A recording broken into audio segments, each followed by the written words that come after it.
If you were ever as broke as you were back then, when you were at Sun Peaks eating noodles and margarine, would you, do you think that it's possible that you could end up going back there again? No, no, I'm at a different stage in my life. One thing, I don't touch the drugs anymore. I've been clean for, well, since I got caught. And I know that if How long is that?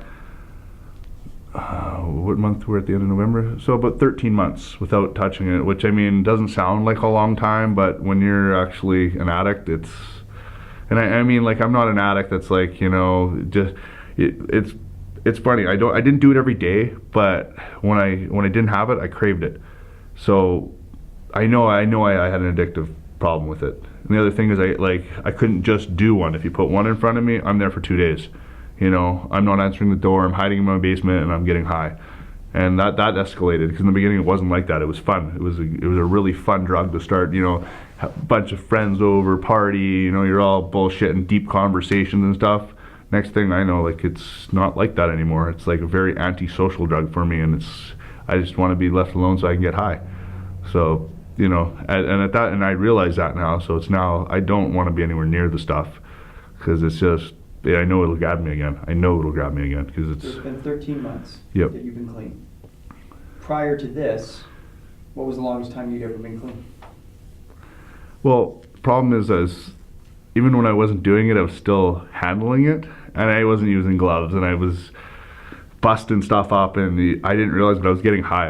So I was pretty much handling it all the time, so it was in my system all the time, and I didn't realize how much it was like that until I didn't have it, and suddenly I was craving so bad, and I just wanted, and so I mean, how much I'd actually put up my nose, if you're asking me that, it might have been every couple weeks. But I mean, every couple of weeks, I could have been a 3-day bender for me, where I'm not eating, I'm not leaving the house. So, and sometimes I'd last a little longer. So this is the longest you've ever been Yes.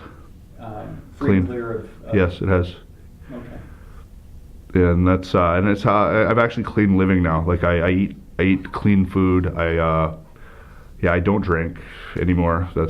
I mean, I've had some other episodes with that, and it leads to the other for me. I think that's why I've been well with keeping away from it, because I don't drink. So what happens is, when you drink, you crave it, and it's just crazy, because sometimes I'll spend $300 in the bar to get all boozy and have fun, and then all they do is crave, and I just want to do that line. I just want it, and then I do it, and then I hate myself for doing it, because now I'm not drunk, and I'm like thinking about getting high some more. So I'm like, I can never understand the point of it. So, like, for me, this has been the best. And because I don't drink, I know I won't relapse. And yeah, and people could say, oh, what happens when you get broke again, you can go on that road? I'm just not going to do that again, because it's going to put me back into being a drug addict, and it's going to be putting me, like, it's not helping me get ahead in life.